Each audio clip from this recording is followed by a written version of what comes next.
বিয়ের মণ্ডপ থেকে আলিয়াকে কিডন্যাপ করে নিল গহনা। গহনা ধারাবাহিকের 126তম পর্বের আপডেট নিয়ে আমরা চলে এসেছি। বিস্তারিত জানতে চ্যানেলটিকে তাড়াতাড়ি সাবস্ক্রাইব করে না টেনে প্রথম থেকে শেষ পর্যন্ত দেখতে থাকুন। একদিকে দেখা যাবে যে আলিয়া বিয়ের মণ্ডপে দাঁড়িয়ে থাকে, তার মাকে কোথাও দেখতে পাচ্ছে না, চিন্তার মধ্যে পড়ে যায়। এদিকে সকলে মিলে হই হুল্লোড় করতে থাকে। আলিয়াকে বলে, কি ব্যাপার আলিয়া, কি এত ভাবছি? এই হলুদগুলো তো তোকে একাই পিষতে হবে, তাড়াতাড়ি কর না। এদিকে তখনই আলিয়া বলে, আমি তো পারছি না, এতগুলো হলুদ আমি কি করে পিষবো, আমি তো কিছুই বুঝতে পারছি না। পিসিমণি বলে ওঠে, আরে পারবি পারবি, সব কিছুই পারবি। আর টাকার যদি না থাকে তাহলে কি করে বলতে পারলি যে তোর আর আয়ুষ্মানের রিশতা হবে ভালো? একটু কষ্ট হবে কিন্তু করে নে, এটা তো তোকে করতেই হবে, আর এই নিয়ম তো পালন করে যেতেই হবে। বলতো, আমাদের তো এখানে কিছু করার নেই। এদিকে আয়ুষ্মান একের পর এক অনেকগুলো হলুদ নিয়ে আসে, আর তখনই ভীষণই রাখতে শুরু করে দেয় আলিয়া। আলিয়া তখন রেগে গিয়ে আয়ুষ্মানকে বলে, কি ব্যাপার, কি ব্যাপার আয়ুষ্মান, আমি তো মানুষ নাকি নাকি আমি কোনো গ্রাইন্ডার মেশিন, এত তাড়াতাড়ি যে তুমি আসছো? আর তখনই আয়ুষ্মান বলে ওঠে, আমার তো এখানে কিছু করার নেই, আমাকে তো আসতেই হবে, আর আমি পর্যাপ্ত সময় নিয়ে এসেছি, আর তুমি এগুলো তো পিষতে পারছো না, সেটা তোমার ব্যর্থতা। এদিকে তখনই আলিয়া ধমক দিয়ে ওঠে আয়ুষ্মানকে। এদিকে আড়াল থেকে তখন গহনা বলে ওঠে, বিয়ের আগে ডাক্তারবাবুকে এভাবে অপমান করে কথা বলছে আলিয়া, না জানি বিয়ের পর কি করবে, আমাকে যে করেই হোক কিছু একটা করতে হবে। পিসিমণি রাখতে শুরু করে দেয় আলিয়ার ওপর। আলিয়াকে তখন বলে, আলিয়া মুখ সামলে কথা বলো, অনেক হয়েছে, তুমি এভাবে কেন কথা বলছো? এভাবে কথা বলার সাহস তোমাকে কে দিয়েছে?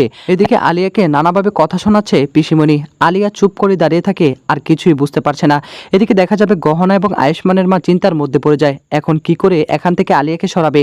প্ল্যান সাজায়, আর প্ল্যান মোতাবেক এবার নতুন একটি প্ল্যান সাজিয়ে বসে গহনা এবং আয়ুষ্মানের মা। এদিকে আয়ুষ্মান তো আলিয়ার দিকে তাকিয়ে থাকে, এরকম করে কেন কথা বলছে আলিয়া, আমি তো কিছুই বুঝতে পারছি না।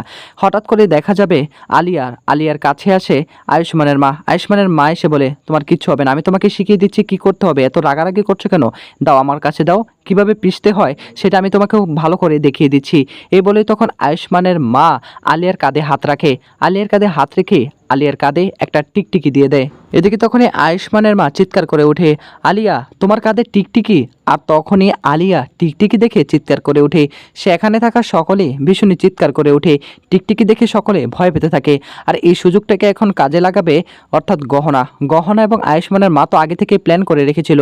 এদিকে গহনা ওত পেতে থাকে। গহনা হাতে একটা টিস্যু নেয়, আর টিস্যুর মধ্যে অজ্ঞান অর্থাৎ চেতনানাশক ওষুধ লাগিয়ে নেয়। আর তখনই গহনা এই সুযোগে কাজে লাগিয়ে আলিয়াকে কিডন্যাপ করে সেখান থেকে নিয়ে চলে যায়।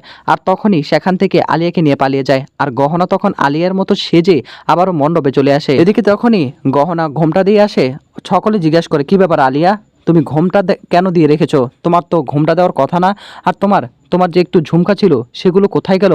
এদিকে তখনই আয়ুষ্মানের মা সকলের মাঝে কথা কাটাতে থাকে, আরে আমি বলেছিলাম আরও একটু ভয় পেয়ে গিয়েছে, এই জন্য ঘোমটা দিয়ে রেখেছে, আরও কথা বলছে না, দেখতে পাচ্ছিস না? ওকে এত কথা বলিস না তো, আমি বলেছি দিদি।